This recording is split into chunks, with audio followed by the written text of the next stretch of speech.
Bem, boa noite a todas e todos. Estamos aqui mais uma vez no 14º curso de especialização em Interesse Difuso e Coletivos, módulo 3, Inquérito Civil e Ação Civil Pública. Eu disponibilizei esses slides para a escola, os senhores podem acessar esses slides pela escola ou diretamente na minha página na internet. Como da outra vez eu já expliquei, entra-se no site mazili.com.br. Logo na página de abertura tem um link para notas breves. Lá, os senhores encontrarão o material referente à aula de hoje. Além disto, artigos, outras aulas que eu dei sobre esse assunto e assuntos conexos com a tutela coletiva, também podem ser encontrados no mesmo site. Lá agora o link é outro. São artigos ou informações que podem eventualmente ser úteis para os seus estudos.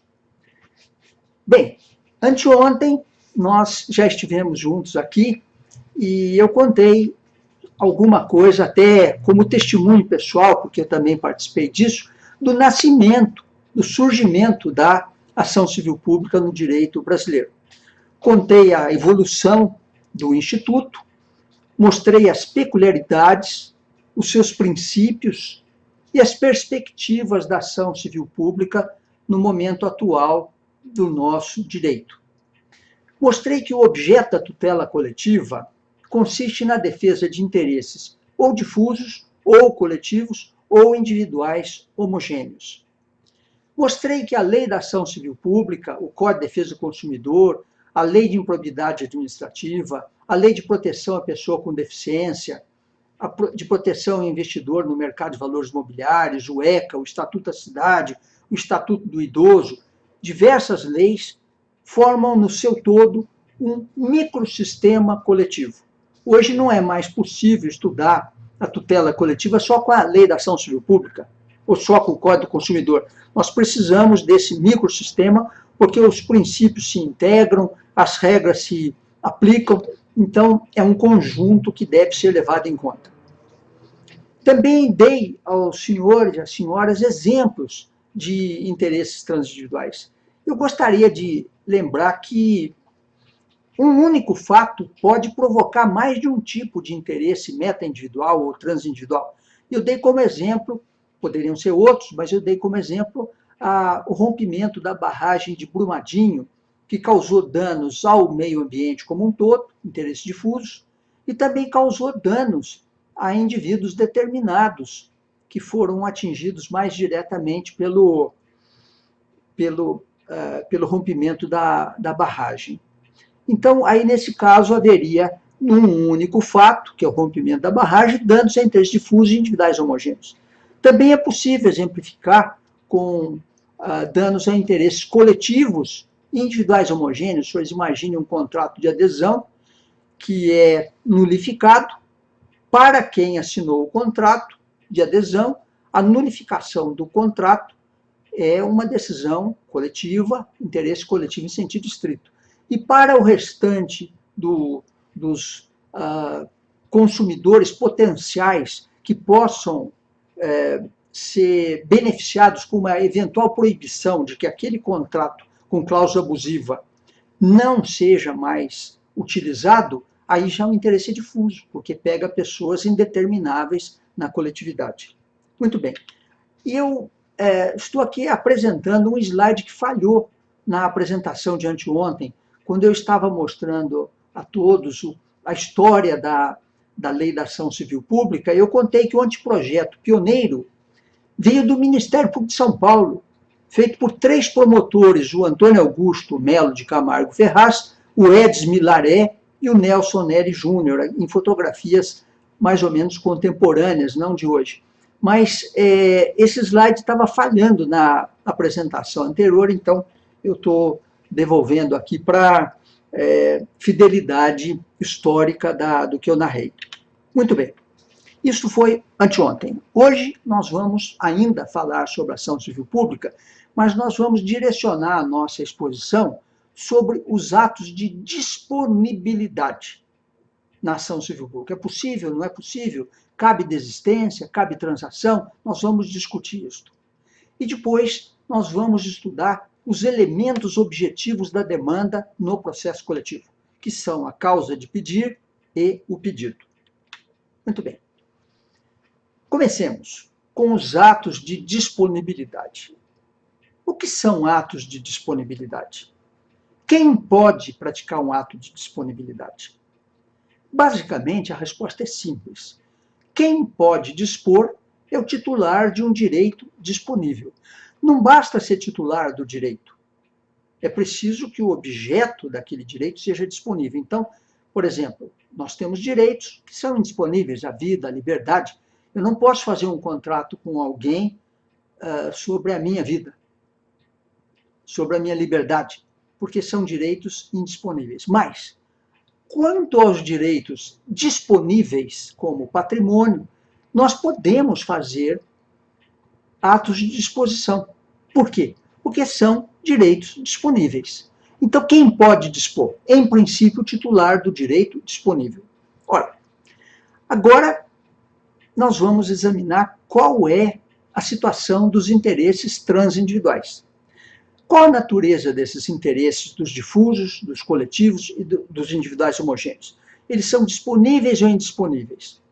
Comecemos por buscar quem é o titular desses interesses. Muito bem. O titular dos interesses meta-individuais são os indivíduos, não é o Estado. Não é o Ministério Público, não é o PROCON, não são os órgãos legitimados ativos. O verdadeiro titular do interesse difuso, do interesse coletivo e individual homogêneo, são as pessoas, os indivíduos lesados ou que correm risco de sofrer uma lesão. Isso já mostra que a situação é um tanto mais complicada do que num contrato de direito civil normal, onde eu posso identificar os contraentes e examinar se o interesse deles é disponível ou não. Por quê? Porque em matéria de interesses transindividuais, muitas vezes eu estou lidando com grupos, classes ou categorias de pessoas muito abrangentes na coletividade. E quem propõe as ações para defender esses grupos, classes ou pessoas são substitutos processuais, não são os lesados. Trata-se apenas de alguns órgãos a quem a lei atribuiu a capacidade de defender interesses alheios em juízo. Ora, se eu considerar que os colegitimados ativos, Ministério Público, Defensoria Pública, União, Estado, município, outros órgãos públicos, como autarquias, fundações, sociedade de economia mista e associações, se eu considerar que todos esses legitimados não são os titulares diretos do direito lesado, eu já percebo a dificuldade de pensar em atos de disponibilidade por parte deles, simplesmente porque eles não são titulares de direitos disponíveis. Portanto, eles não têm disponibilidade do conteúdo material da lite. Entretanto, é bom que se diga, e eu vou deixar isso bem claro desde o começo da nossa exposição, o legitimado de ofício, que é o substituto processual, ele pode não ter a disponibilidade do direito material que ele está defendendo, porque não é dele aquele direito, mas ele tem disponibilidade do conteúdo processual da lite. Exemplificando, se ele vai propor ação, se não vai, se ele vai recorrer, se não vai, se ele vai apresentar prova, se não vai, isso são decisões que o substituto processual vai tomando a cada passo do andamento do processo. Então, é normal, faz parte do nosso sistema jurídico, que o legitimado de ofício, o substituto processual, tenha disponibilidade do conteúdo processual da lite. Agora, os legitimados ativos à ação civil pública, embora sejam vários, eu posso separá-los em 3 categorias bem claras. A primeira categoria compreende aqueles que eu chamaria de legitimados públicos puros, que são o Ministério Público, a Defensoria Pública, a União, os Estados-membros, os municípios, o Distrito Federal e os demais órgãos públicos com ou sem personalidade jurídica, como o PROCON, fundações, etc. Já há um segundo bloco também bem claro, bem nítido, que são os legitimados tipicamente privados, como as associações civis, os sindicatos. Esses são órgãos, são entidades privadas, das quais o Estado não participa. E depois nós temos uma terceira categoria, que eu chamaria de órgãos da administração indireta, que são empresas públicas, sociedade de economia mista, na qual o Estado tem uma participação, mas não é só o Estado. Muito bem. Eu considero que, diante da diferença de situação dos três tipos de legitimados extraordinários, nós temos que dar um tratamento diferente para cada um desses grupos. Quanto aos primeiros, os legitimados públicos, que são o Estado diretamente por si, ou por seus órgãos, que é o Ministério Público, Defensoria Pública, os entes federados, etc. Nesse caso, a lei faz concessões e permite que esses legitimados públicos, embora teoricamente não devessem poder fazer atos de disponibilidade, porque o direito que eles estão defendendo não é deles, mas a lei abre alguma exceção, alguma concessão, porque lhes permite fazer termos de ajuste de conduta, acordos de não persecução civil, acordos de leniência, que são mitigações da indisponibilidade. Então, quanto a esse primeiro grupo, há uma mitigação, porque a lei fez concessões e lhes permite uma certa margem de consenso, de solução consensual. Já para o segundo grupo, que são os legitimados privados, esses não têm nenhuma possibilidade de transigir, acordar, fazer termo de ajuste de conduta, acordo de não persecução, acordo de leniência, não. O segundo grupo, que são os legitimados privados, não tem possibilidade de transação, de acordos, etc. Embora, isso precisa ficar bem claro, eles tenham possibilidade de praticar atos de desistência, atos processuais. Por que isto? Porque eu já expliquei há alguns instantes que é da tradição do nosso direito que o legitimado de ofício tem disponibilidade do conteúdo processual da lite, não do direito material. Quanto ao direito material, nós precisamos de uma lei expressa autorizando o substituto processual, senão ele também não poderia. Então, o primeiro grupo, os legitimados públicos, tem alguma possibilidade de soluções consensuais. O segundo grupo, legitimados privados, não tem possibilidade. E já o terceiro grupo, eles não podem transigir nem acordar, fazer acordos, em questões coletivas quando eles explorem a atividade econômica concorrentemente com empresas privadas. Por quê? Porque isso seria desequilibrar a livre concorrência, a economia de mercado. Então, essa terceira situação, a lei não é clara a respeito disso, isso é uma interpretação doutrinária, mas me parece perfeitamente defensável.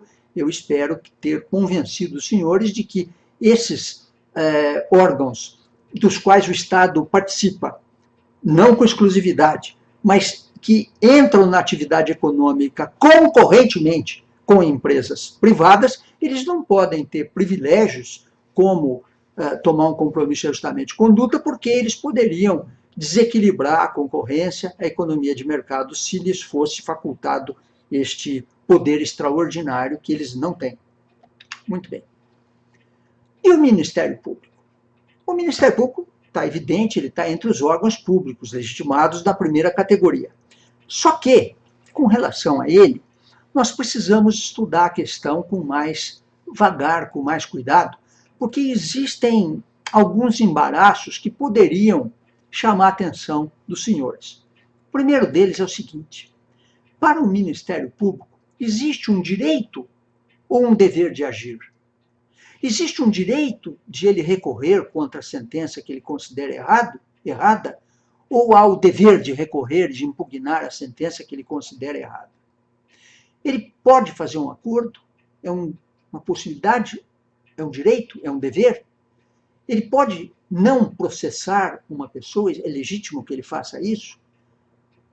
Ele pode arquivar uma investigação? Quando ele arquiva uma investigação, ele não está falhando com o seu dever de processar a pessoa que violou a lei?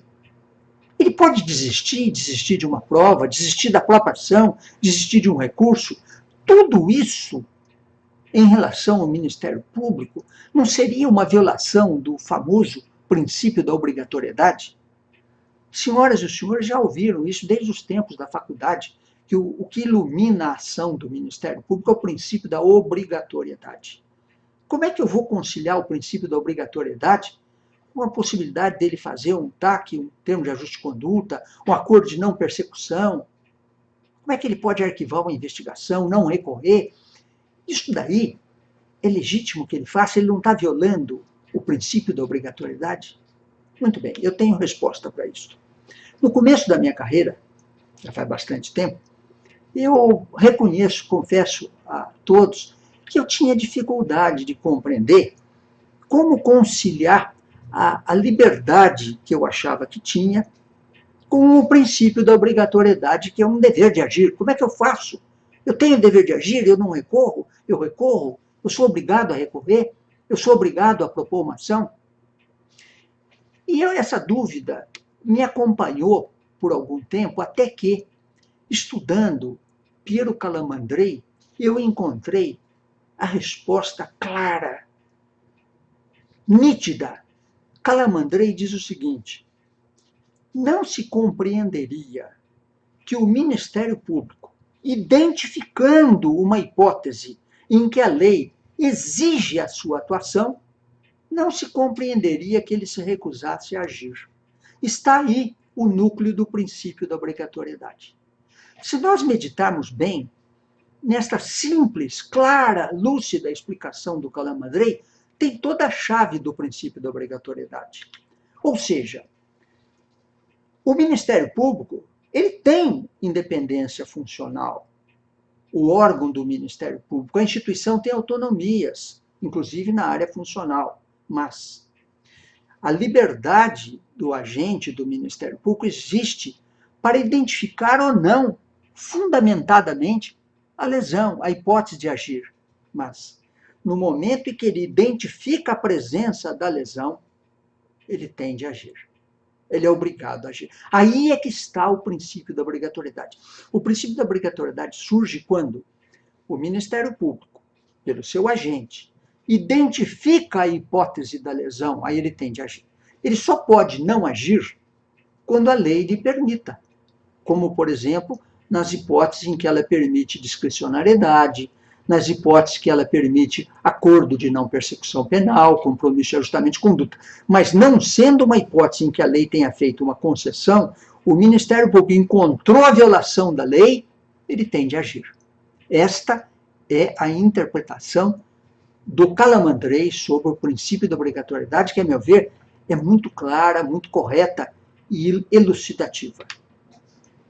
Muito bem, mas tudo bem, essa explicação dele é muito boa, mas vamos ver quais são esses limites. Vamos descer um pouquinho mais em profundidade. Como é que eu vou conciliar um órgão que tem independência funcional com a defesa de um interesse de uma pessoa determinada? Ele está ou não está vinculado à defesa de alguém? Vamos dar um exemplo, um incapaz. Ele tem que defender o incapaz? Ou ele pode defender o incapaz?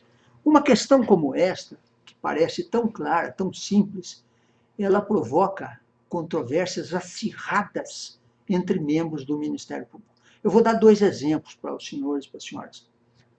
O Cândido Rangel Dinamarco foi promotor, hoje um grande processualista, professor universitário, mas foi promotor civil. Ele defendia incapazes. E ele entendia que o Ministério Público é obrigado a defender o incapaz. Tenha ou não tenha razão o incapaz, ele está lá para defender o incapaz. É para isso que ele entrou no processo, para defender o incapaz. A gente chegava para ele e falava, mas Cândido, mas e se o incapaz não tem razão? Então não vá contra ele. Não vá ser linha de reforço para o autor, que é maior e capaz, ou para o réu, que é maior e capaz. Você está lá como promotor para defender o incapaz. A posição dele é clara. Ele defendeu isso num livro chamado Fundamentos do Processo Civil Moderno. Em oposição a ele, eu cito também um outro grande expoente, que também foi promotor civil, trabalhou no mesmo lugar que o Dinamarca, em tempos diferentes, o Nelson Nery. O Nelson Nery disse, não, o promotor é o fiscal da lei. Se o incapaz está errado, mostre que o incapaz está errado. Não vá defender a ilegalidade, o erro, o absurdo, de maneira alguma. Muito bem. Quem tem razão? Dinamarco ou Nelson Neri? Eu acredito que os dois viram uma parte do problema. Não viram todo o problema, com todo o respeito, eu sou um grande amigo dos dois, mas o Dinamarco tem razão ao mostrar que a finalidade interventiva do Ministério Público quando há incapaz é protetiva. Nisso ele tem razão. Só que o Nelson Neri tem razão quando entende que ele não é obrigado a defender o indefensável. Mas qual é a minha solução, que é a que me guiou na minha carreira? É a seguinte: o Ministério Público está vinculado à defesa do interesse que o trouxe ao processo. Qual é o interesse que o traz no processo quando há um incapaz? É que a incapacidade de uma das partes cria limitações de disponibilidade daquela parte. Aquela parte não pode dispor nem do que é disponível. Os senhores imaginem uma ação de perdas e danos entre Caio e Tício, os dois maiores incapazes. Eles podem fazer o acordo que quiserem. Já se um dos dois for incapaz, mesmo que o objeto ali seja disponível, desaparece a possibilidade deles fazerem da lide o que eles bem entenderem. E o Ministério Público está lá por quê? Nisto o Dinamarca tem razão. Ele está lá para zelar pelo interesse do incapaz. Agora vem o ponto em que eu discordo respeitosamente do Dinamarca. Mas, se o interesse do incapaz se funda numa pretensão injurídica, inexistente, inadequada, desaparece a obrigação do Ministério Público de defender o incapaz. Porque ele não está lá para defender o incapaz. Ele está lá para defender a indisponibilidade do direito incapaz. Se o incapaz não tem direito, não há o que fazer. Agora, se eu discordo em parte da posição do Dinamarca, acabei de mostrar por quê, eu também discordo em parte da posição do Nelson Neri. Porque o Nelson Neri, achando que o incapaz não tem razão, o Nelson Neri recorreria contra o incapaz. Isso eu não faço. Porque se quem ganhou a ação foi a parte contrária do incapaz e o incapaz tem razão, eu sou obrigado a recorrer a favor do incapaz. Obrigado. Eu identifiquei a lesão, eu tenho que agir. Mas, e se o incapaz ganhar não tendo razão? O Nelson Neri recorreria. Eu não. Sabem por quê? Porque aí quem tem que recorrer é a parte contrária, que é maior e capaz, porque para ela é disponível. Se a parte maior quiser pagar ao incapaz aquilo que ela não deve, é disponível. Ela pode fazer isso até fora dos autos. Então, eu acredito que a verdadeira solução do problema da liberdade de ação do Ministério Público está na identificação da hipótese de atuação, isto é, para reconhecer ou não a existência da hipótese de atuação. Mas essa liberdade não é arbítrio, porque ela tem que ser fundamentada. Por quê? Para permitir controle. Controles administrativos, inclusive funcionais. Agora, uma vez identificada a existência daquela hipótese e tratando-se de interesse que lhe caiba defender, o Ministério Público deve defendê-lo. Quem controla esse poder-dever de agir do Ministério Público? Sob o aspecto funcional, o Conselho Superior do Ministério Público na área do inquérito civil, da ação civil pública, ou uma das câmaras de coordenação e revisão no Ministério Público Federal. Porque é diferente no Ministério Público dos Estados e no Ministério Público da União. Nos Estados, quem controla os atos de não propositura de ação civil são os conselhos superiores de cada Ministério Público. E nos ramos do Ministério Público da União, quem controla esses mesmos atos são as câmaras de coordenação e revisão de cada Ministério Público. Agora, sob o aspecto disciplinar, porque pode haver falta disciplinar, abuso de autoridade, desvio de poder, desvio de finalidade, corrupção, seja lá o que for, sob o aspecto disciplinar, aí o controle será feito pelo Corregedor-Geral do Ministério Público ou pelo Conselho Nacional do Ministério Público, a parte, evidentemente, de eventuais aspectos criminais, se houver. Muito bem. Então, Quanto ao Ministério Público, ele tem liberdade para identificar a hipótese de atuação. Mas, identificada a hipótese de agir, não há liberdade para propor ação ou para interpor recurso, salvo quando a própria lei lhe conceder liberdade para isto. Eu aqui quero fazer uma última reflexão sobre esse pormenor, que me parece importante. Toda essa liberdade de ação do membro do Ministério Público diz respeito com as atividades fim da instituição, e não com relação às atividades meio. Qual a diferença de atividade fim e atividade meio? A atividade fim do Ministério Público são aquelas atividades para as quais a instituição existe, foi criada na Constituição, que é defender o regime democrático, defender os interesses sociais todos, defender os interesses individuais indisponíveis. Isso são as finalidades do Ministério Público. Nesta área, ele tem liberdade para identificar a hipótese e, consequentemente, ele vai agir ou não, dependendo de identificar a hipótese. Mas, no que diz respeito à atividade meio, o que é atividade meio?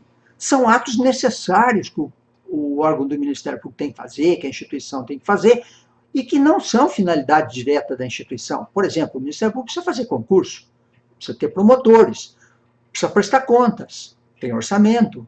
O Ministério Público tem que ter gastos, tem que fazer promoções, remoções. Esses atos administrativos são vinculados. Já os atos da atividade fim, neles prevalece a independência funcional. Então, é assim que funciona todo o sistema. Agora, eu andei falando aqui até agora em finalidades do Ministério Público. Mas quem que estabelece as finalidades, os fins do Ministério Público que vinculam a sua atuação? É o próprio promotor, ele chega na comarca, ele vai definir o que ele acha que é a finalidade da atuação dele? Seria arbítrio, não é verdade? Não é assim. Seria a promotoria que delibera? A promotoria delibera e tal, e obriga os promotores que vão se suceder a fazer isso? Também tem uma ponta de arbitrariedade nisso, porque, na verdade, nem os planos de atuação funcional do Procurador-Geral podem impor finalidades para o Ministério Público. Nem o Conselho Nacional do Ministério Público pode impor finalidades da instituição. Eles podem controlar o exercício da função dentro da lei, mas eles não podem impor finalidade. Quem impõe a finalidade do Ministério Público? É a lei, só a lei.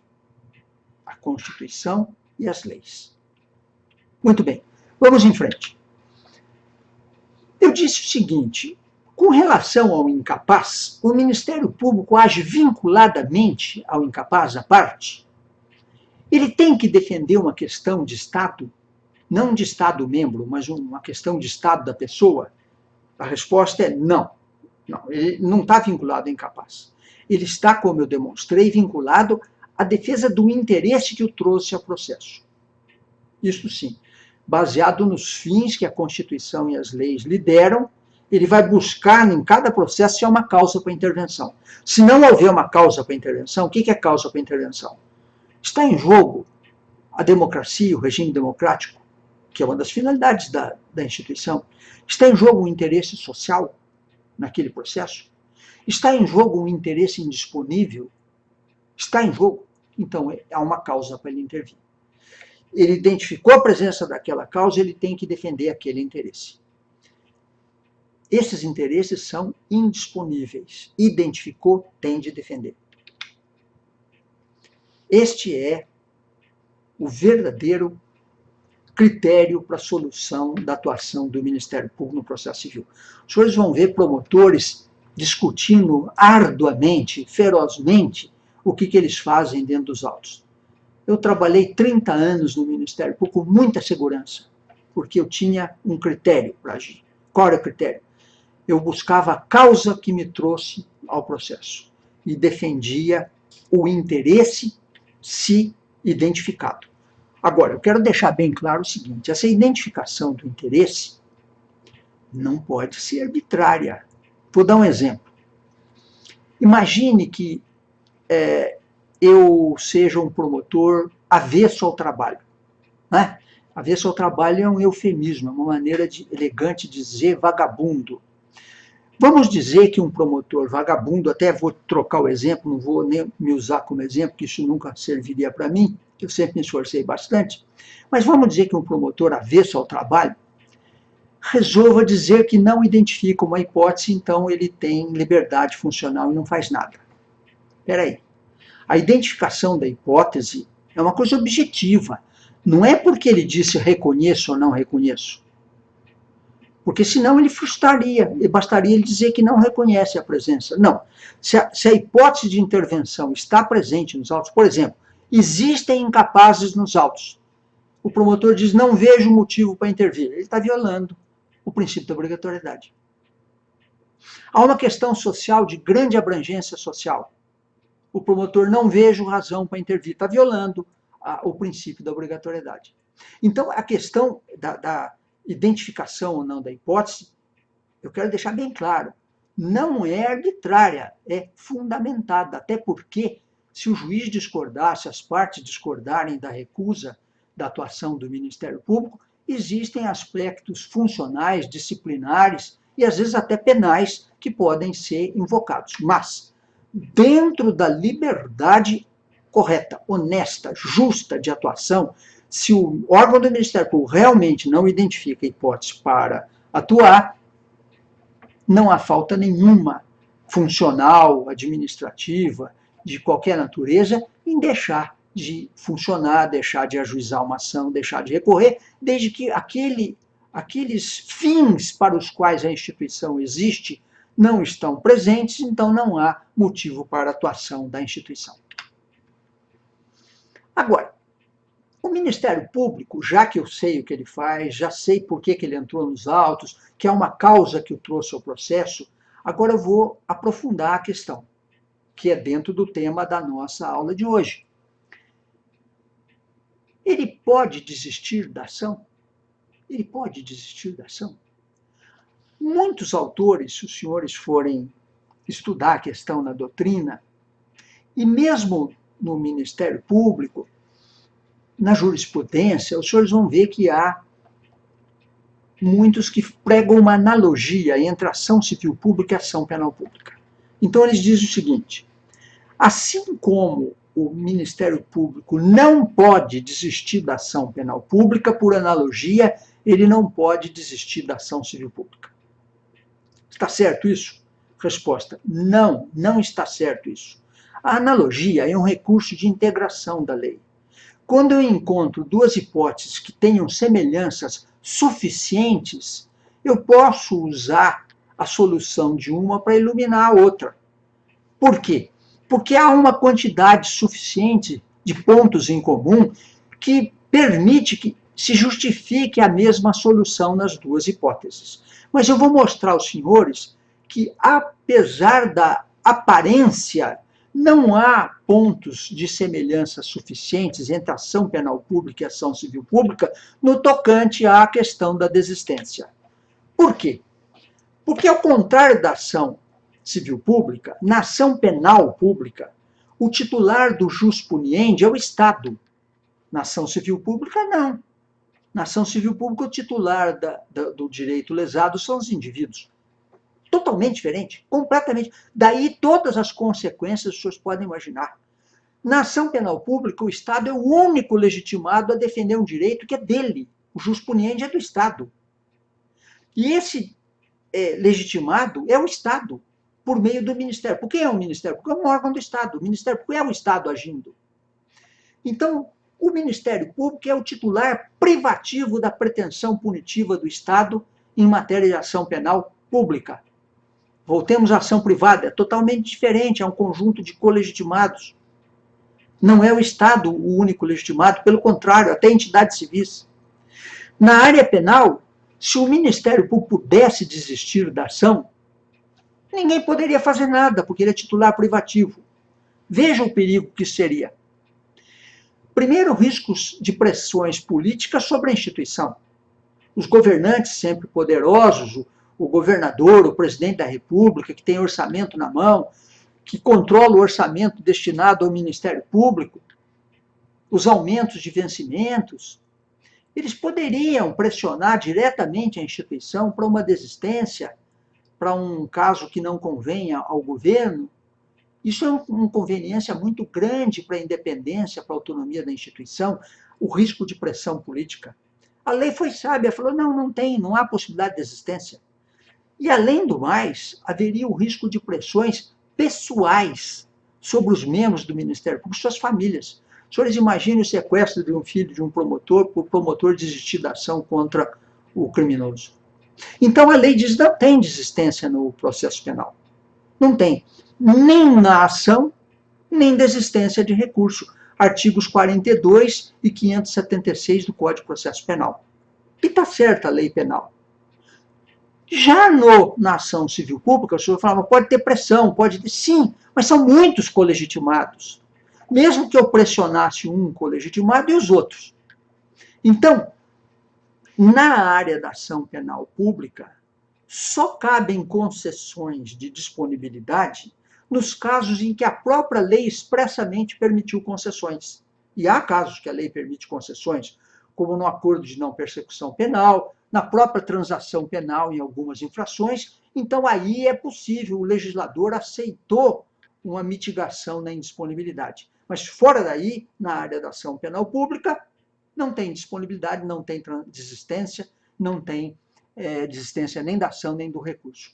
Os senhores vejam que todos esses fundamentos que existem na ação penal pública, como é que eu vou fazer analogia com a ação penal, com a ação civil pública, a analogia da ação penal pública com a ação civil pública? Não. A ação civil pública tem peculiaridades que os senhores bem conhecem. Em primeiro lugar, o titular do interesse não é o Estado. Os legitimados ativos não é um só. Os legitimados ativos são muitos. Eles têm uma legitimação concorrente e disjuntiva. Concorrente porque todos podem, e disjuntiva porque eles não precisam comparecer simultaneamente. Qualquer um pode comparecer, isoladamente ou em conjunto. E se um colegitimado desistir, nada impede que o outro colegitimado assuma a ação. Por isto, a lei da ação civil pública tem regras próprias sobre a desistência da ação. Ela não menciona o Ministério Público como possível desistente.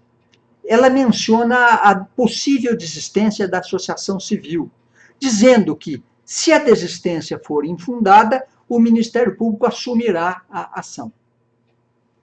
Eu quero fazer uns comentários a respeito do artigo 5º, parágrafo 3º, da Lei da Ação Civil Pública. Em primeiro lugar, a redação desse artigo não era a atual. Em 1985, a lei foi feita incorretamente, dizendo que se a associação desistisse, o Ministério Público assumiria a promoção da ação. A lei estava errada. Nos meus primeiros trabalhos jurídicos sobre o assunto, eu mostrei que existem desistências justas, fundadas, uma ação incorretamente proposta. Uma ação proposta num rio que banha várias cidades, que está poluindo, uma associação poderia propor uma ação contra a empresa errada que não é ela que está poluindo. Por que eu vou ter que levar esse processo até sentença de mérito se descobre, após a perícia, que houve um erro, aquela fábrica não produz aquele produto que está contaminando o rio? Eu vou ter que levar o processo até uma sentença de mérito e tal? Às vezes, pode ser que uma desistência seja adequada. E o legislador, então, alterou a redação do parágrafo 3º do artigo 5º, dizendo que, agora sim, quando a desistência for infundada, o Ministério Público assume a ação. Aí está certo. Por quê? Porque, identificada a hipótese de que a desistência é infundada, o Ministério Público tem que agir, aí é o dever de agir, o princípio da obrigatoriedade. Agora, desse parágrafo 3º, algumas coisas ficaram claras. Primeiro, que há dois tipos de desistência, a infundada e a fundada. A desistência fundada não obriga a propositura da ação. E a desistência infundada obriga a propositura da ação. Agora, o parágrafo 3º do artigo 5º não fala nada sobre os demais colegitimados. Ela fala da desistência da associação. Agora eu pergunto, E os demais colegitimados? Afora a associação, os demais legitimados podem desistir? Resposta: o princípio é o mesmo. Do mesmo modo que uma associação pode ter um motivo fundamentado, justo para uma desistência, os demais legitimados, na mesma hipótese, também poderiam. E a solução seria a mesma, ou seja, o Ministério Público assumiria a promoção da ação. O tratamento é o mesmo. Agora, especificamente, vamos novamente estudar qual a situação do Ministério Público. Por que eu sempre aprofundo a questão com relação ao Ministério Público? Por causa da complexidade da situação. Vejam que o Ministério Público é um órgão do Estado, mas muitas vezes pode agir contra o Estado. O Ministério Público é um órgão do Estado, mas tem autonomia. O Ministério Público é uma instituição, mas seus membros têm independência funcional. Isso provoca uma série de complexidades que nós precisamos estudar, porque elas ocorrem na vida profissional e na vida acadêmica. A primeira questão, tá bom, eu entendi que a associação pode desistir, e se a desistência for infundada, o Ministério Público assume. E se a desistência for fundada, o processo vai ser encerrado, vai ser extinto. Mas e o Ministério Público? Ele pode desistir da ação? Então eu lembro aqui o que eu já disse, que tem uma parte da doutrina que acha que não, que o Ministério Público não pode desistir da ação por analogia à ação penal pública. Errada essa doutrina. Não há analogia suficiente nesta matéria da desistência entre a ação civil pública e a ação penal pública. Os legitimados são diferentes, o bem jurídico que está em jogo é diferente, há uma concorrência de agentes ativos, a desistência pode ser suprida pela atuação de outro colegitimado, então não há a mesma situação para usar analogia. A resposta, a meu ver, se eu já determinei lá atrás que há dois tipos de desistência, a fundada e a infundada, isso está na lei, é lógico que pelos mesmos motivos pelos quais uma associação poderia desistir de uma ação fundadamente, o Ministério Público, no mesmo caso, também poderia desistir. A posição clássica seria que não pode desistir. A que eu recomendo aos senhores é que pode desistir. Agora, muito cuidado, né? Muito cuidado. Se os senhores forem promotores, se os senhores estiverem trabalhando funcionalmente num caso, os senhores imaginem a responsabilidade que os senhores estão assumindo ao fazer uma desistência. Precisa ser muito bem fundamentada, porque isso se sujeita a controles. E quem controla? Eu disse que tem controle. Seria o juiz? Na prática, muitas vezes é o juiz. Eu já vi juiz discordar da desistência, mandar os autos por analogia ao procurador-geral, erradamente, porque o procurador-geral não tem nada que fazer analogia com a desistência. Quem controla os atos do promotor na área civil é o Conselho Superior do Ministério Público dos Estados ou as câmaras de coordenação no Ministério Público da União. Melhor controle, sim, é feito pelos colegitimados. Estes, sim, é que devem discordar de uma desistência, se eles acharem que é indevida, explicando por quê. Recorrer também, não ficar apenas esperando que o Ministério Público carregue sozinho a ação penal, a ação civil. Mas, de qualquer forma, é necessário haver controle, e o que eu recomendo é que os colegitimados exerçam esse controle com bastante atenção. Muito bem, até aqui eu falei da desistência da ação. E a desistência do recurso? Cabe ou não cabe na ação civil pública? Eu vou dizer curto e grosso. Objetivamente, as regras são as mesmas. A lei da ação civil pública regula a desistência infundada ou o abandono da ação pela associação, caso em que o Ministério Público ou outro legitimado assume a sua promoção. Mas a lei da ação civil pública não regula nem a desistência, nem o abandono dos demais colegitimados. E ela também não regula a desistência de recursos, muito menos a desistência do Ministério Público. Mas, como eu já disse a todos, parece-me claro que aí sim, este é um caso de analogia válida. Analogia dentro do sistema. Eu vou usar o parágrafo 3º do artigo 5º, que cuida da desistência da associação, desistência da ação, para iluminar a desistência dos colegitimados, do próprio Ministério Público e a própria desistência do recurso, se a desistência for fundada. Muito bem. Para o Ministério Público, como é que é a situação do Ministério Público? Para alguns, é a mesma coisa que a desistência da ação. O Ministério Público não poderia. Eu já mostrei que essa posição está errada. Eu compartilho do entendimento do professor Nelson Neri, nos seus comentários ao Código de Defesa do Consumidor, de que o Ministério Público pode desistir da ação. Pode. O princípio da obrigatoriedade em nada fica violado. Por quê? Porque se a desistência é fundada, o Ministério Público não identifica a hipótese de continuar com a ação. Então, a desistência é fundada. Ora, se isto vale para uma associação civil poder desistir, vale também para o Ministério Público. Sim, é muito claro. Os substitutos processuais, eu já disse isso hoje, eles têm disponibilidade do conteúdo processual da lide. E dentro da disponibilidade do conteúdo processual está a desistência de um recurso. E quem controla isto? No que diz respeito ao processo, há colegitimados que podem ter recorrido, e esse é um modo de controle, recursos autônomos.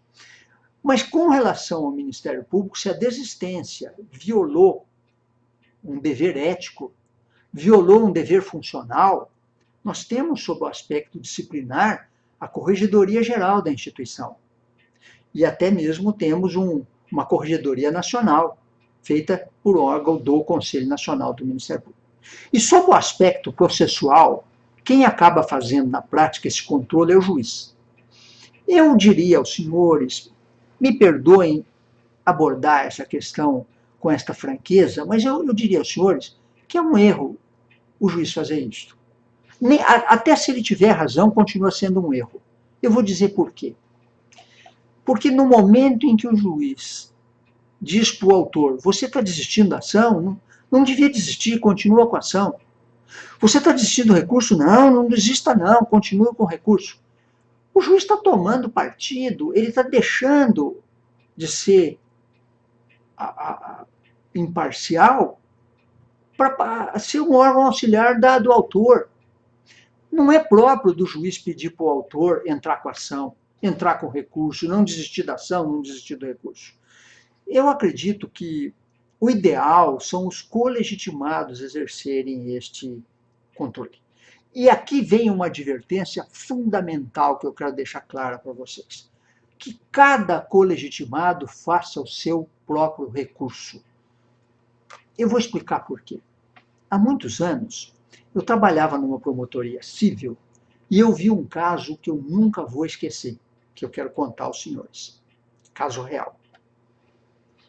Naquele tempo, em ação de rescisão de compromisso de compra e venda, por não pagamento de prestações, havia um incapaz no polo passivo. O pai morreu, o pai comprou um imóvel, pagou 95% do imóvel e morreu.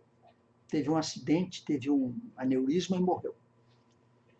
E naquela desorganização que sucedeu à morte do pai, que era a única fonte de renda da família naquele momento, a família se atrasou nas prestações, perdeu o controle e o vendedor imediatamente entrou com a ação de rescisão.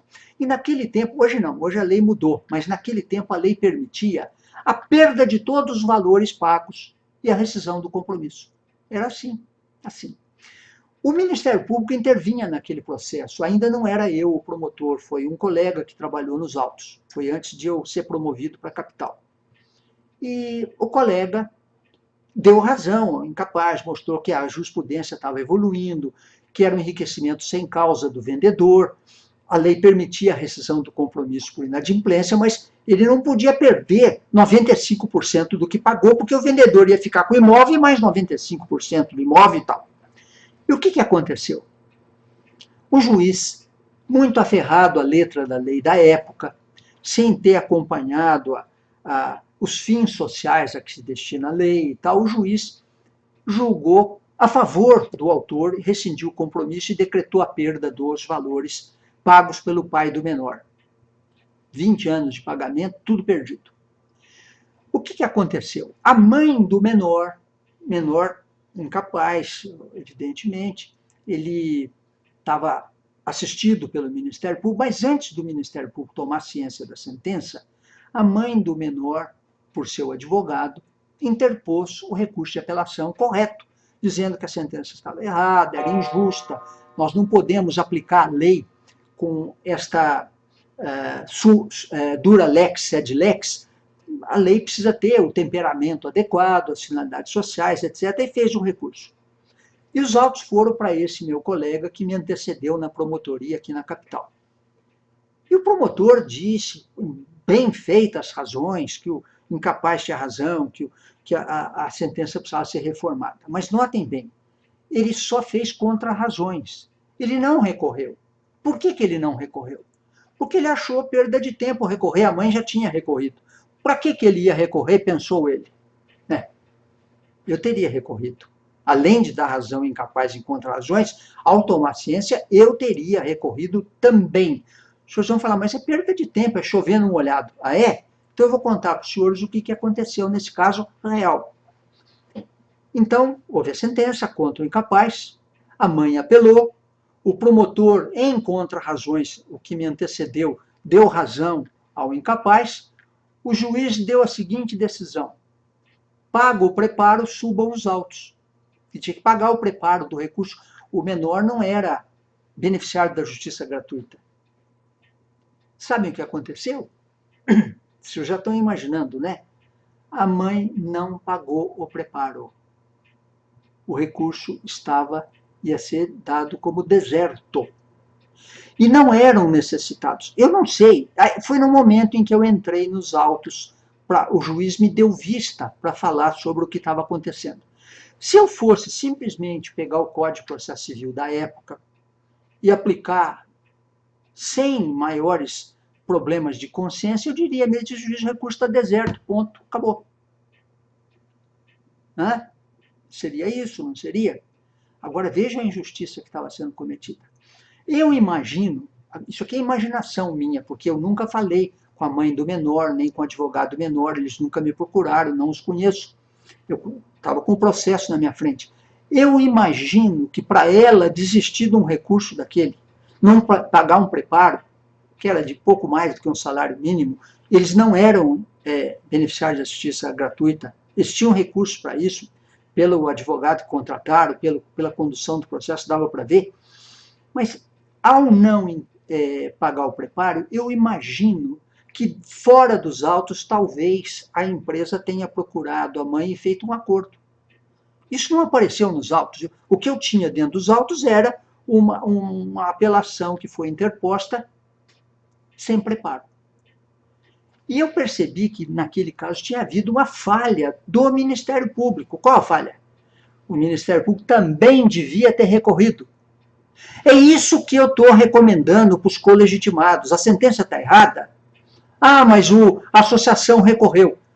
O Ministério Público recorra também. O colegitimado recorra também. Porque os recursos são autônomos, são independentes. O senhor sabe como é que eu consertei isto? Eu procurei o juiz da vara, Foro Central da capital.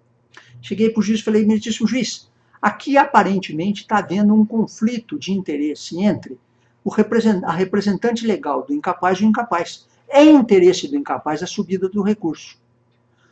A mãe não pagou o preparo. Pode ser que eles tenham feito alguma composição fora dos autos, eu não sei, nós não estamos sabendo. Mas quando há um conflito entre o interesse do incapaz e do seu representante legal, a lei permite que o juiz nomeie um curador especial. A lei permitia, naquela época, que o juiz nomeasse o órgão do Ministério Público curador especial. O juiz me nomeou curador especial. E falou a mim, já que o curador especial é o Ministério Público a partir de agora, eu vou isentar o Ministério Público de pagar o preparo. Eu falei, não. Eu até sei que o senhor pode fazer isso, é o certo. Mas eu não sei o que o tribunal vai fazer. E se o tribunal disser que o preparo é necessário? Porque o beneficiário é o menor, ele não é da assistência judiciária. Eu não posso correr esse risco. Está aqui, paguei do meu bolso o preparo. Sim, eu fiz isso. Sabem por quê? Para obrigar o tribunal a julgar aquele recurso. O caso subiu, o menor ganhou o recurso e aquele dinheiro foi para o incapaz. Anos depois, um oficial de justiça foi na minha sala para me intimar para eu receber o preparo que eu tinha feito de volta, porque aquilo era dinheiro meu. Eu fiz uma petição nos autos, eu nem lembrava mais daquilo, dizendo que eu abri a mão do preparo em favor do incapaz e não recebi nada de volta. Mas eu estou mostrando esse fato aos senhores para os senhores verem como é importante que o controle dos atos de desistência seja feito pelos colegitimados. Como eles fazem isto? Interpondo atos autônomos. Ou seja, não ficar dependendo do recurso de uma das partes. Isto é fundamental. Muito bem. Deixemos agora a desistência para trás. Vamos para frente. Vamos cuidar da transação. É possível transação na ação civil pública? Bem, a verdadeira e própria transação supõe o quê? Poder de disponibilidade do conteúdo material da lide. O que é uma transação? Transação é um ato pelo qual as partes abrem mão de direitos, transigem sobre obrigações, aceitam concessões recíprocas. A verdadeira e própria transação só pode ser feita em matéria que seja disponível. Eu não posso fazer transação sobre liberdade, sobre a vida de uma pessoa. Mas eu posso fazer transação entre partes maiores e capazes em matéria disponível, como matéria pecuniária. Ora, aqui começa a primeira complicação. Na ação civil pública, os legitimados ativos são meros substitutos processuais. Eu já disse que eles têm disponibilidade do conteúdo processual, como, por exemplo, até desistir da ação, do recurso, mas eles não têm disponibilidade do conteúdo material da lide. Por exemplo, uma fábrica coloca no mercado 1000 automóveis com o mesmo defeito no motor. Com que direito o PROCON, o Ministério Público, a Defensoria Pública, faria um acordo com a fábrica dizendo que aquele dano, que é de R$1.000 por automóvel, nós fazemos um acordo que ele passa a ser de R$500 por automóvel? Com que direito? O direito não é do Ministério Público, não é da Defensoria Pública, não é do Estado, não é da Associação Civil. Os legitimados de ofício, que são substitutos processuais, eles não têm disponibilidade do conteúdo material da lide porque o direito não é deles. A tal ponto, isto é verdade, que a Lei de Improbidade Administrativa, na sua redação original, que é a Lei 8429 de 92, no seu artigo 17, na sua redação original, vedava expressamente a transação, até mesmo em improbidade administrativa. Entretanto, com o passar dos anos, a legislação foi sendo alterada e hoje uma lei de 2019 permite o acordo de não persecução civil, mesmo em matéria de dano ao erário. O artigo 17, parágrafo 1º da lei de improbidade administrativa foi agora, no ano passado, revogado pela lei 14.230 e agora, na própria ação de improbidade, a lei admite solução consensual. É o artigo 17, parágrafo 10A. E agora o acordo de não persecução civil também está previsto expressamente. Ora, desta forma, hoje nós podemos dizer que na ação civil pública existe solução consensual, existe acordo de não persecução civil e até mesmo existe compromisso de ajustamento de conduta. O que são isso? São verdadeiras e próprias transações? Na verdade, são concessões que a lei fez para a solução consensual do litígio. Em todos esses casos, é necessário muito cuidado, porque vejam bem, nós não estamos mexendo com direitos do Estado, que vai fazer esse acordo por si ou por seus órgãos. Nós estamos mexendo com direitos de indivíduos lesados. Os senhores imaginem se o prefeito de uma cidade, num caso de dano de R$1.000 por pessoa, fizer acordo com o dono da fábrica, que é seu grande apoiador na eleição, investiu na sua campanha, e aqui cada R$ 1.000 que o cara está devendo, ele faz um acordo por R$ 50. Não, não é possível. Então, nós temos que entender que, mesmo o Ministério Público, que tem grande preeminência nessa ação, ele tem limites. Em todos esses casos, é preciso ter cuidados, porque a natureza desses ajustes não é de verdadeira transação. São atos administrativos negociais. Por que negociais? Porque há uma solução consensual em que as partes transigem, entre aspas, elas concedem, elas cedem em parte em algumas questões. Mas não chega a ser uma verdadeira transação, porque não há verdadeira disposição do direito material lesado. A possibilidade de transigir, ficou bem claro na minha exposição, supõe poder de dispor. A verdadeira transação só pode ser feita por quem pode dispor. O que é dispor? Dispor é renunciar, é abrir mão, é dar, é conceder. Eu, por exemplo, sou dono de um imóvel. Eu posso, se alguém é meu amigo, eu posso dar o imóvel de presente. Eu posso dar metade, todo ele. Eu posso emprestar, eu posso trocar, permutar. Isto é poder de disposição. Os legitimados ativos da ação civil pública não podem chegar para o causador do dano, se ele está poluindo, e falar, olha, você fica com o direito de poluir por 50 anos, daqui a 50 anos você põe um filtro na chaminé. Peraí. Ele está abusando do seu poder de fazer um compromisso de ajustamento de conduta. Como é que surgiu a possibilidade de transigir, de fazer acordos na ação civil pública, ainda que limitadamente? Surgiu a partir de um caso concreto. Eu vou contar para os senhores como é que foi que isso aconteceu. A Lei da Ação Civil Pública, de 1985, a Lei 7.347, não previa nenhum tipo de acordo, nenhum tipo de transação, nenhum tipo de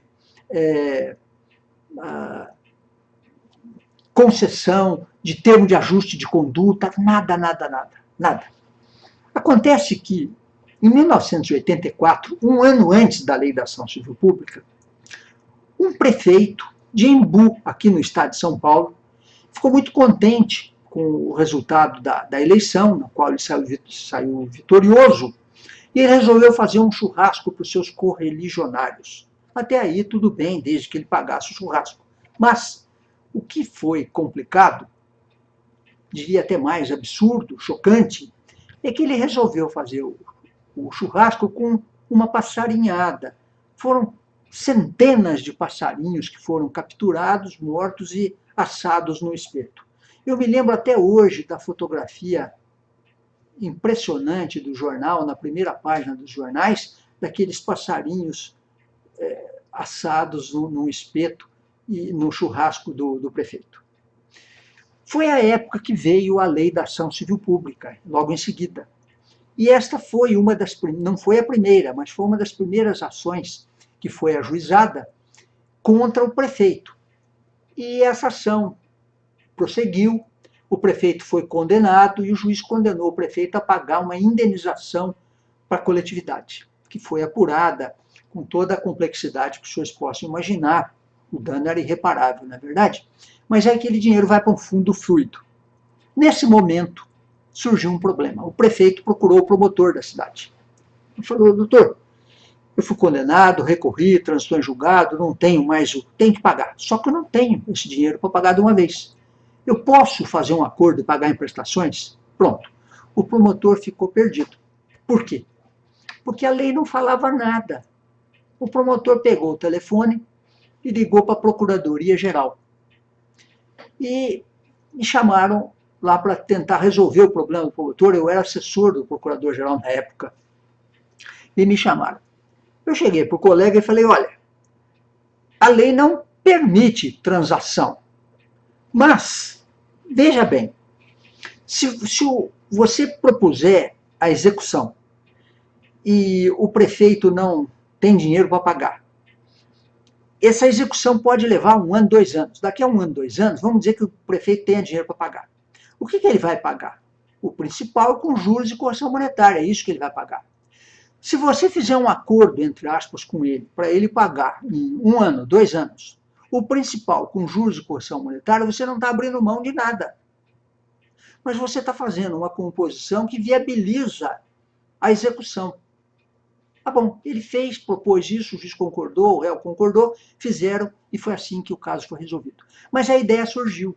E quando foi feito o Código de Defesa do Consumidor, em 90, 5 anos, portanto, depois da Lei da Ação Civil Pública, os autores do projeto já tiveram a ideia de incorporar esta possibilidade de uma solução negociada de compromisso de ajustamento de conduta. Aspectos de conveniência prática acabaram introduzindo paulatinamente concessões à impossibilidade de transigência na ação civil pública. Primeiro, a Lei da Ação Civil Pública e o Código do Consumidor fizeram concessões. Não diretamente a Lei da Ação Civil Pública, como mostrei, foi o Código do Consumidor que alterou a Lei da Ação Civil Pública, criando o compromisso de ajustamento de conduta, que só os órgãos públicos legitimados podem tomá-lo. As associações não podem. Qual a finalidade desse compromisso de ajustamento de conduta, que alguns chamam de CAC e outros chamam de TAC? CAC é compromisso de ajustamento de conduta e TAC é termo de ajuste de conduta, porque o compromisso de ajustamento de conduta é tomado por termo, então é um TAC. Só os órgãos públicos podem tomá-lo. Para que o causador do dano possa adequar a sua conduta às exigências da lei. Então vejam bem, a primeira concessão que a lei fez não foi de transigência de direito material, foi de adequação de conduta, obrigação de fazer ou não fazer. Sob pena do quê? De cominações. O que gerava um título executivo extrajudicial de obrigação de fazer. Esta foi a primeira abertura.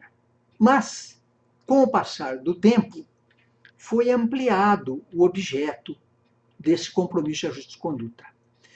Já começou a se admitir na jurisprudência pagamento de quantia certa, já começou a ser ampliado o objetivo do acordo, abrangendo hipóteses mais amplas.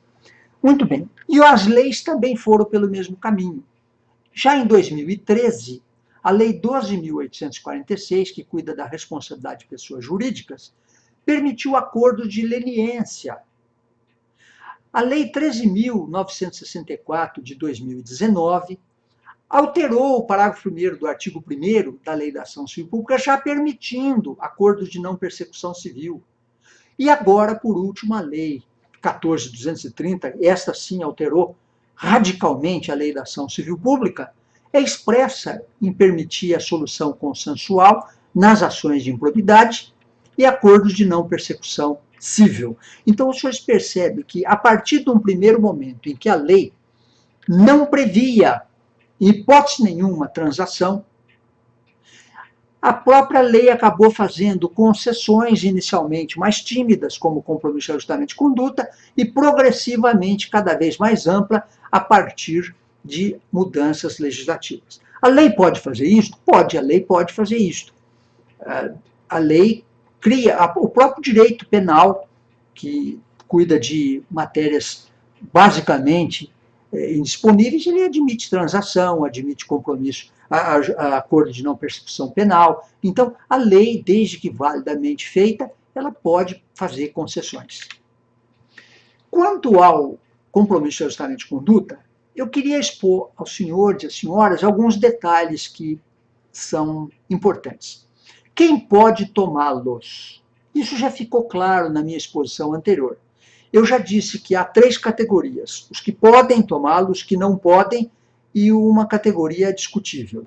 Quem pode tomar? Ninguém discute. O Ministério Público pode tomar compromisso de ajustamento de conduta, a Defensoria Pública pode, a União, os estados, os municípios, o Distrito Federal e os outros órgãos públicos, até mesmo sem personalidade jurídica, PROCONs, etc. Eles podem tomar compromisso de ajustamento de conduta. Quem não pode? Associação civil, sindicato, fundação privada, esses não podem. Agora, há uma discussão para as autarquias, fundações públicas, empresas públicas e sociedade economia mista. Estes, quando explorarem atividade econômica em condições equivalentes às da atividade empresarial, eles não podem. quando eles prestarem serviços públicos puros, como autarquias, fundações públicas, podem. Este é o critério. Lembrando sempre que o compromisso de ajustamento de conduta não é instrumento privativo do Ministério Público. Embora seja dos que mais fazem compromisso de ajustamento de conduta, isto não é privativo do Ministério Público. Os senhores já devem, talvez, ter ouvido falar em compromissos preliminares. Compromisso de ajustamento de conduta, todos conhecem, evidentemente. E compromissos preliminares? Os senhores sabem o que é compromisso preliminar? Então, eu vou explicar para os senhores o que é o compromisso preliminar. A súmula 20 do Conselho Superior do Ministério Público de São Paulo fala em compromissos preliminares. Eu vou contar para os senhores como é que surgiu esta súmula, porque eu participei da sua elaboração. Um dia, no atendimento aos colegas no conselho, eu era conselheiro, dois promotores, o Dr. Jorge Cieia e a doutora Maria Cristina, me procuraram e me disseram o seguinte, falaram: Hugo, nós somos promotores, naquele tempo eram promotores do meio ambiente, do acidente de trabalho, e eles, numa empresa, eles identificaram uma série de irregularidades, chamaram o causador do dano e falaram: olha, nós vamos acionar a empresa por esses fatos. O causador do dano falou: olha, com relação a 10 problemas, 8 eu posso resolver, 2 são mais complicados e tal. O que os promotores fizeram? Eles fizeram um acordo com relação aos 8 que já tinham dado solução negociada, e com relação a 2 que eram mais complexos, dependeriam de perícias que ainda estavam em andamento, eles esperaram o andamento. Mas qual era o problema?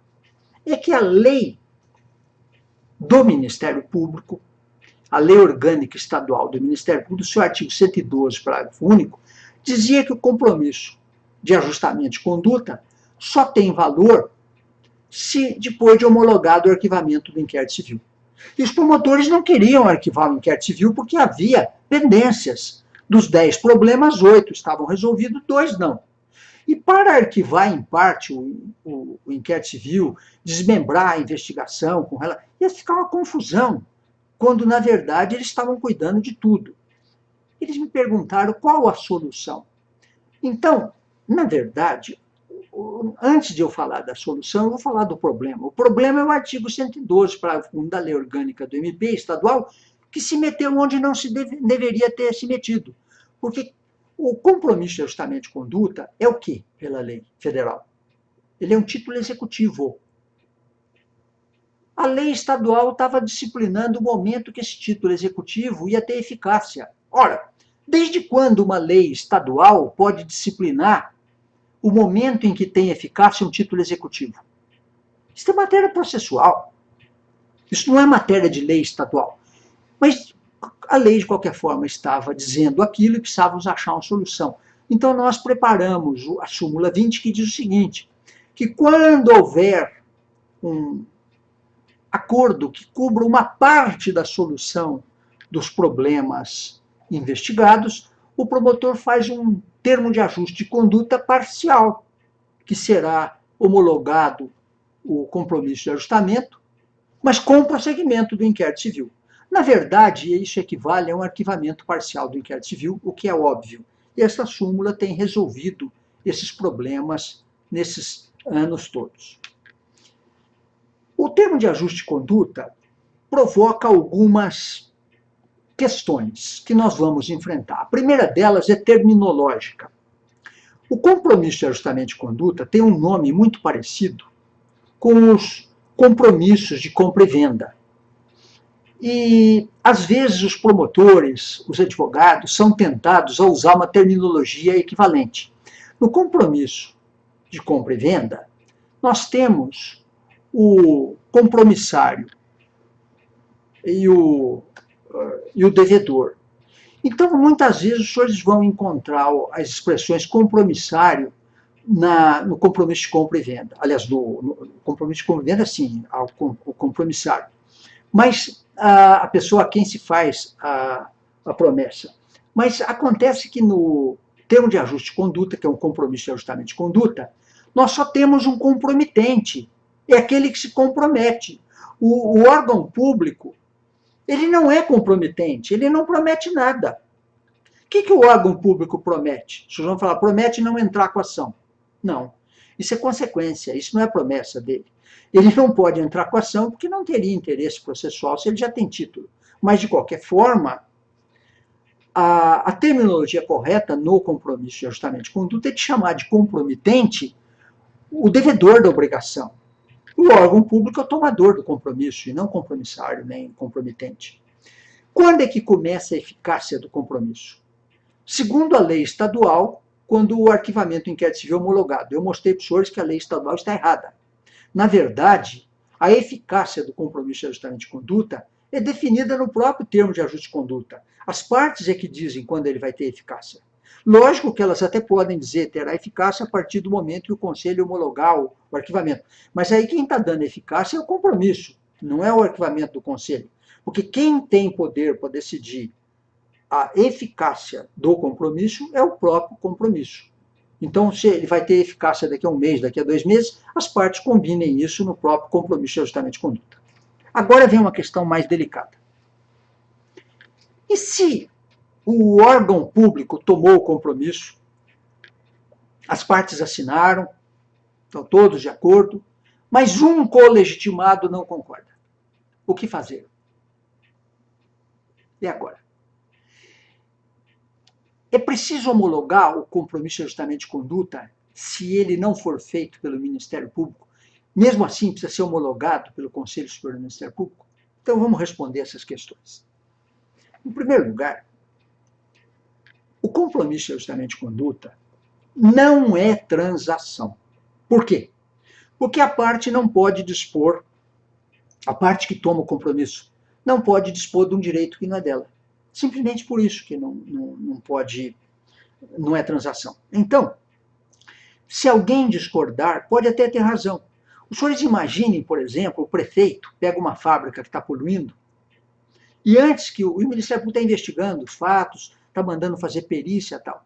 Acontece que o dono da fábrica é muito amigo do prefeito, ajudou na campanha do prefeito, deu uma boa de uma verba para ajudar a campanha do prefeito, e ele procura o prefeito, e o prefeito generosamente faz um acordo com ele, e pode, porque a prefeitura, o município é um dos órgãos legitimados a fazer compromisso de ajustamento de conduta, dizendo que aquela fábrica pode colocar um filtro inferior ao necessário para melhorar a qualidade do meio ambiente.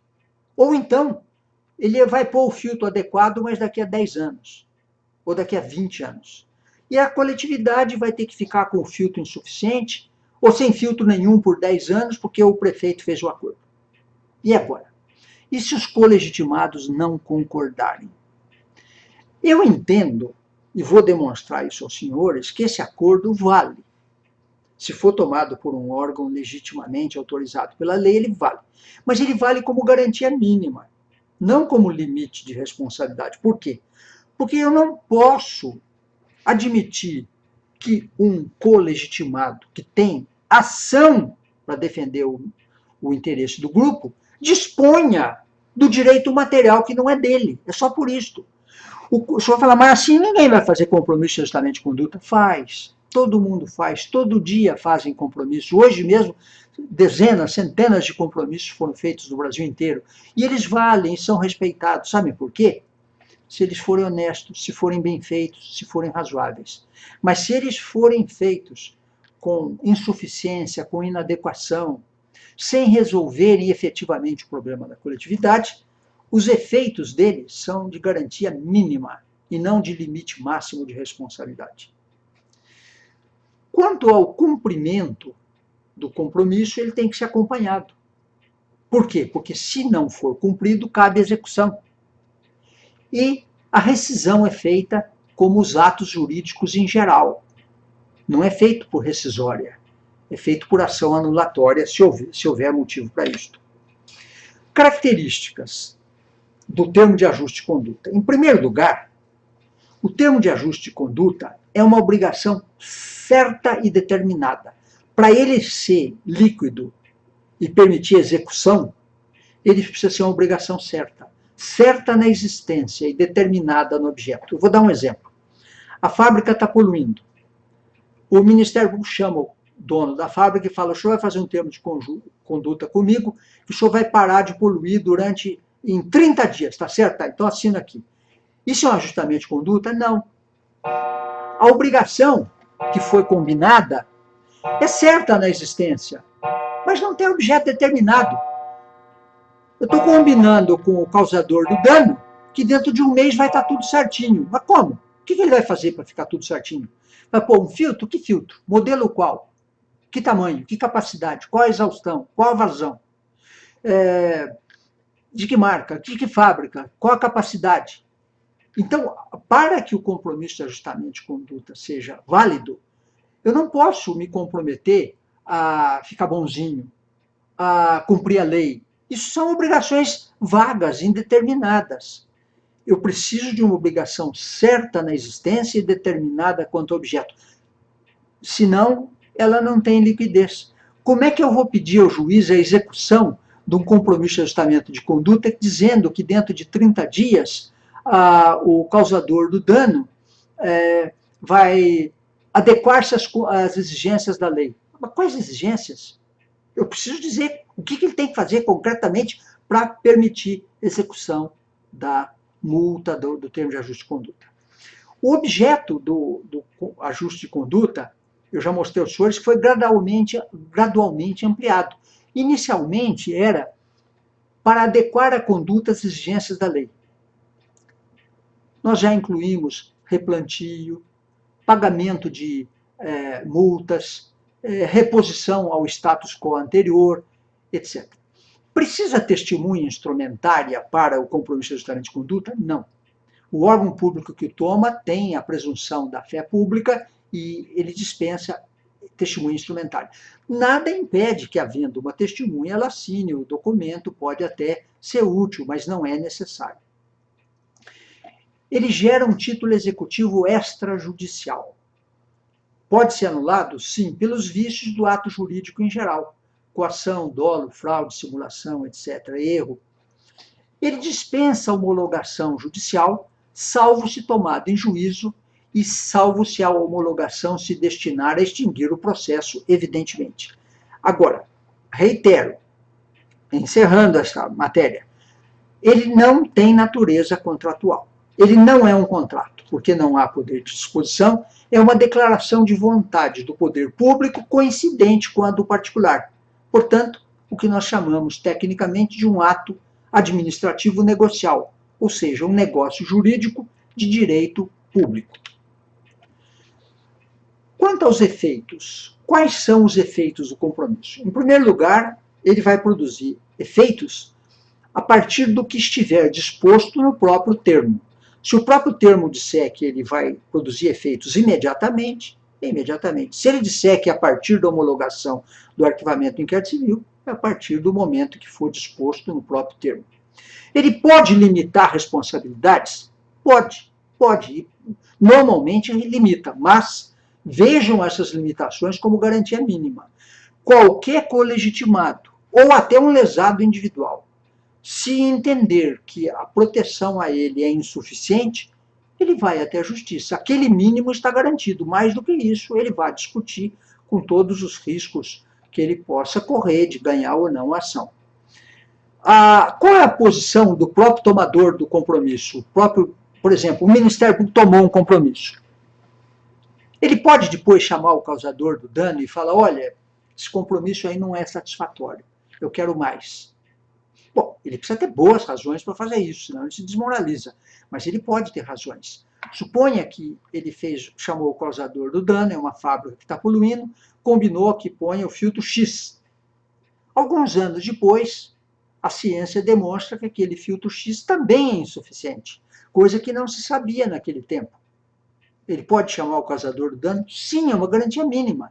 Desde que o órgão que tomou tenha motivos adequados ou um colegitimado para reabrir a questão pode ser reaberta. É evidente que nós temos que respeitar grandemente o título para a confiabilidade do sistema, não é qualquer mudança de orientação, de opinião, que vai permitir a reabertura do caso. Mas no exemplo que eu dei de a ciência ter mostrado uma inadequação da solução obtida, em defesa da própria subsistência da nossa condição, nós precisamos defender o meio ambiente, ainda que de forma mais exigente do que aquela prevista no compromisso de ajustamento originário. E, enfim, ele tem uma natureza, que eu já disse, de título executivo. É uma obrigação certa quanto à existência e determinada quanto ao objeto. Há matérias que têm que ser vedadas, tanto no compromisso quanto nos acordos. Primeiro é a disposição total do direito material. Não, você não deve nada, está tudo resolvido, acabou. Não pode importar renúncia, nem verdadeira transação. Ele é ineficaz se estabelecer limites máximos, porque é uma garantia mínima. E ele não pode vedar acesso à jurisdição. Por quê? Porque essa é uma garantia constitucional. Tanto o acesso individual quanto o acesso coletivo não pode ser vedado no compromisso de ajustamento de conduta. E ele não cabe para renúncia ou dispensa de direitos. Muito bem. Agora vamos dizer uma palavra sobre o acordo de não persecução civil. Em primeiro lugar, ele se distingue do acordo de não persecução penal, evidentemente. O acordo de não persecução civil foi introduzido na Lei de Improbidade Administrativa em 2019 e reafirmado atualmente em 2021 pela Lei 14.230, que refundiu a Lei de Improbidade Administrativa. Agora, o acordo de não persecução penal, previsto no artigo 28A do Código de Processo Penal, como nós sabemos, ele versa outra matéria. Ele versa o direito punido do Estado, no sentido de que o legitimado privativo da ação penal pública não agirá. Já no acordo de não persecução civil, a legitimação é concorrente e disjuntiva. E o direito que está em jogo não é do titular que faz o acordo, é dos integrantes do grupo. Então, nós precisamos tomar mais cuidado no que está sendo negociado. A Lei 8.429, aqui tem um erro de digitação, é 8429 de 92, com alterações da Lei 14.230, estabelece os requisitos do acordo de não persecução civil. Em primeiro lugar, tem que ter ressarcimento integral do dano. E, em segundo lugar, é preciso que a vantagem indevida, eventualmente obtida, reverta para a pessoa jurídica lesada. Isso são dois requisitos sem os quais não pode ser celebrado o acordo de não persecução civil. Esta celebração desse acordo pressupõe a oitiva do ente federativo lesado, ou seja, se o dano foi da União, se foi do Estado membro, se foi do município, do Distrito Federal, etc., eles têm, o órgão, o ente federativo lesado tem que ser ouvido. O acordo tomado precisa ser aprovado pelo órgão do Ministério Público competente para apreciar as promoções de arquivamento de inquérito civil. E isso significa o seguinte: o promotor faz esse acordo, mas no Ministério Público Estadual, o Conselho Superior do Ministério Público, que é o órgão competente para apreciar arquivamento de inquérito civil, ele vai rever aquilo, porque aquilo equivale a um arquivamento de um inquérito civil, ou mesmo até de uma ação que esteja em andamento. Então, aquilo vai ser revisto. E na área do Ministério Público da União, que é o Ministério Público Federal, o Ministério Público do Trabalho, o Ministério Público do Distrito Federal e Territórios, aí quem faz esse controle não é o Conselho Superior. No Ministério Público da União, quem faz esse controle é uma das câmaras de coordenação e revisão do respectivo Ministério Público. E, por fim, esse acordo precisa de homologação judicial sempre. O acordo de não persecução civil diz a lei que ele vai ser celebrado de um lado pelo Ministério Público, de outro pelo possível causador do dano. Eu quero dizer o seguinte: só o Ministério Público é que vai propor ação de improbidade. Isso não quer dizer que o ente federado, o ente público lesado, não possa defender o seu patrimônio. Ele pode. Para fins de ressarcimento, o ente público lesado tem ação, porque ele é o legitimado ordinário. O que o Ministério Público tem é que a ação de improbidade é do Ministério Público. Então, feito esse acordo de não persecução civil, Isto obsta à ação de improbidade. Nem o membro do Ministério Público, nem o administrador, o membro do Ministério Público na ação de improbidade e o administrador, até nas ações de ressarcimento, eles não podem dispensar a reparação integral do dano e nem abrir mão de direitos que não lhes pertencem. São direitos da comunidade. Muito bem, agora vamos para a parte final da nossa exposição. Nós vamos estudar, nós deixamos os aspectos da disponibilidade na ação civil pública e vamos cuidar dos elementos objetivos da demanda no processo coletivo. Bem, os elementos objetivos da demanda são a causa de pedir e o pedido. Nós sabemos que há 3 elementos que identificam uma demanda. São as partes, o pedido e a causa de pedir. As partes compõem os elementos subjetivos da demanda. O pedido e a causa de pedir são os elementos objetivos ou o objeto litigioso do processo. O objeto do processo, que são o pedido e a causa de pedir, esse objeto compreende todas as questões que estão em discussão do processo. Não é a mesma coisa que o objeto do pedido. O objeto do pedido é mais específico. Nós vamos ver isto. A causa de pedir, nós distinguimos em doutrina a próxima e a remota. A causa de pedir próxima são os fundamentos de fato, diversamente dos fundamentos de direito de uma ação. Por exemplo, numa ação ambiental, por uma fábrica que está poluindo, a poluição é a causa próxima, o fundamento de fato.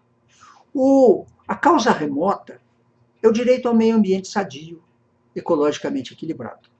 Em regra, isso é importante a gente destacar isto, em regra, quando a sentença é proferida, o que se torna imutável é o decisum. O decisum é a resposta ao pedido. Mas os fundamentos em que se baseou o juiz para lançar o dispositivo, em regra, os fundamentos não são alcançados pela imutabilidade do decisum. Ou seja, é só o dispositivo que é imutável, depois de transitar em julgado. Isso é o que a doutrina chama de princípio da congruência ou princípio da correlação.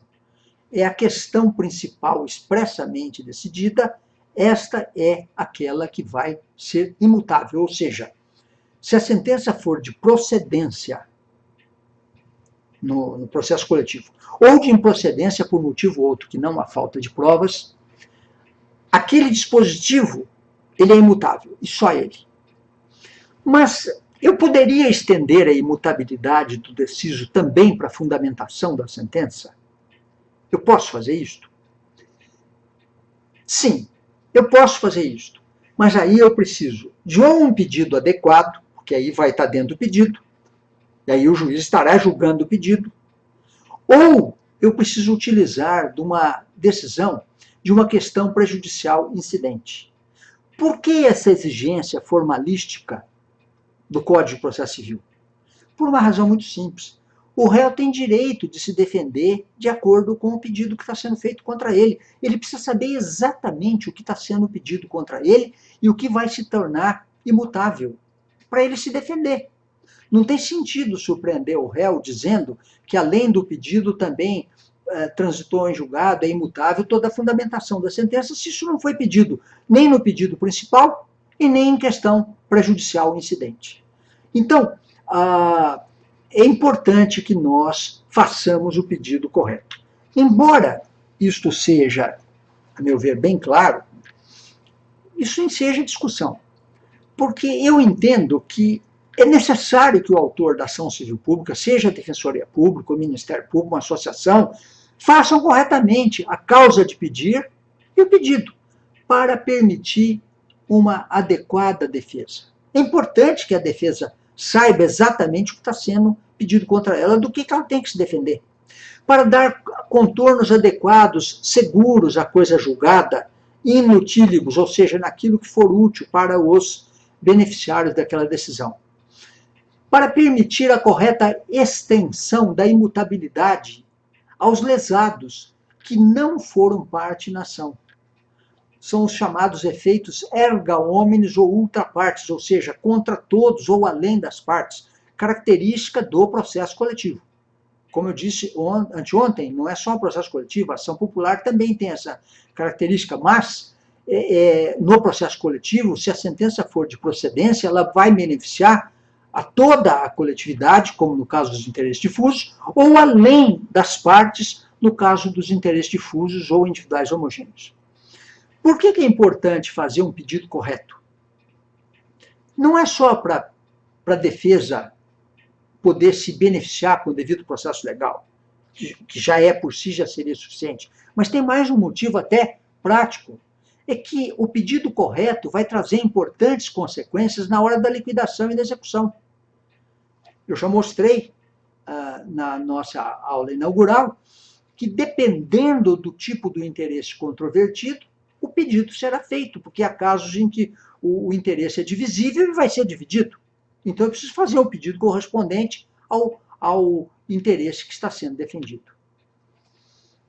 Com relação aos limites objetivos da coisa julgada, algumas questões vão surgir. Vamos enfrentá-las. Primeira questão. Na ação civil pública, o juiz condena a ré a fechar a fábrica porque a fábrica polui. Muito bem. Então, ele vai ter que fechar a fábrica porque polui. Isso daí não se discute, foi esse o dispositivo. Numa ação individual, um indivíduo que era vizinho da fábrica, ele pode pedir uma indenização dizendo que ele ficou com uma doença pulmonar por causa daquela fábrica que polui e ele não vai precisar provar que a fábrica polui, certo ou errado. Ele terá que discutir outra vez a causa de pedir é a poluição. O juiz mandou fechar a fábrica porque polui na ação civil pública. O indivíduo na ação individual, é lógico que ele vai ter que provar que a doença tem nexo causal com a poluição. Isso ele vai ter que provar. Mas eu pergunto, ele vai ter que provar a poluição na fábrica outra vez? Muito bem. Pelo Código de Processo Civil de 73, o Código revogado, ele teria que provar isso outra vez. Porque o porquê polui é fundamento da sentença, não é pedido. E isso não transita em julgado. Já o Código de 2015 evoluiu. Ele diz que não, que ele não precisa provar isso outra vez se isto for matéria de decisão prejudicial incidente. Então vejam, senhores, a importância do pedido na ação civil pública ser feito de maneira correta. Por quê? Porque sendo feito de maneira correta, até o fundamento da sentença também vai ser imutável e vai beneficiar erga omnes, outras pessoas. Isto é muito importante. Há algum modo, portanto, de a decisão da ação civil pública aproveitar aos indivíduos? Sim, sim. Com relação ao pedido direto, nem tem dúvida. Nós pedimos, por exemplo, a fechar a fábrica, que está poluindo, fechou a fábrica, isso beneficia os indivíduos. Eu quero saber se há algum modo dela também ser aproveitada na fundamentação. Para alguns, como a querida e saudosa professora Ada Pellegrini Nover, sim, a resposta é sim, sempre, porque haverá o transporte da coisa julgada naquilo que for útil da ação coletiva para a ação individual. No fundo, dizia ela, esse transporte é uma mera consequência da coisa julgada em ação civil pública, porque a ação civil pública é para isto. Isso já está contido nos limites do pedido da ação civil pública. Se eu pedir para fechar a fábrica porque ela polui, é lógico que o porque polui está sendo o motivo do próprio processo da ação civil pública e a decisão tem que ser aproveitada por toda a coletividade em todos os sentidos. Eu não critico a posição da professora Ada, acho que tem toda a razoabilidade, defenderia a posição que ela defende num caso concreto, mas eu, se eu fosse fazer petição inicial, eu pediria para incluir no pedido, para incluir o fundamento da lide também no dispositivo, ou então fazer o pedido incidental. Por quê? Porque isso vai, a meu ver, ajudar a evitar discussões eternas, discussões imponderáveis, sabe-se lá o que os tribunais vão decidir a respeito disto. E, além do mais, o réu vai se defender com muito mais segurança, sabendo exatamente o que foi pedido contra ele. Então, a meu ver, embora respeitando a posição doutrinária da professora Ada Grenover, eu recomendo diferente. Eu acho que o mais acertado é o autor explicitar o pedido. Ele pede na inicial a reparação dos danos difusos e coletivos, também os danos em interesses individuais homogêneos e até mesmo a extensão da imutabilidade aos fundamentos da sentença, se é isso que ele está desejando. Em suma, o pedido no processo coletivo, a meu ver, deve levar em conta a classificação dos interesses transindividuais, se são difusos, se são coletivos ou se são individuais homogêneos. Como é que ele vai fazer o pedido? Levando em conta a divisibilidade do interesse. Se o interesse é difuso, não vai ser dividido para os lesados e o proveito vai para o fundo. Se o interesse é coletivo, se houver proveito econômico, também é indivisível, porque no interesse coletivo o proveito é indivisível. Por exemplo, a nulidade de um contrato, de uma cláusula abusiva. E se o interesse for individual homogêneo, o pedido é para que o dinheiro seja distribuído aos lesados. Lógico que cada lesado vai ter que provar que está no grupo lesado. A coisa julgada de procedência, sempre, e de improcedência, se for por motivo outro que não a falta de provas, ela trará efeito in utilibus, a meu ver, dependendo do pedido. É mais seguro. Ela alcançará os fundamentos, dependendo do pedido. É mais seguro. Terá efeito erga omnes, sim, se for de procedência para os interesses difusos, ou improcedência por motivo outro que não a falta de provas.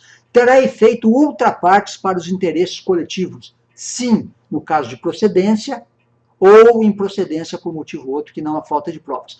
E terá efeito erga omnes, diz o Código de Defesa do Consumidor, para os interesses individuais homogêneos nas mesmas hipóteses de procedência ou improcedência por motivo outro que não a falta de provas. É o que diz o Código de Defesa do Consumidor. Concluindo, é ou não preciso fazer pedido expresso em ação civil pública para beneficiar interesses individuais homogêneos ou incluir o fundamento do pedido? Teoria do pedido implícito, se haveria o transporte in utilibus, é uma teoria sólida, bem defendida, justa, mas perigosa, porque ela vai depender da interpretação dos juízes e dos tribunais. A teoria do pedido expressa é mais segura, é a que eu recomendo a todos. Muito bem, meus amigos, eu quero aqui agradecer a todos.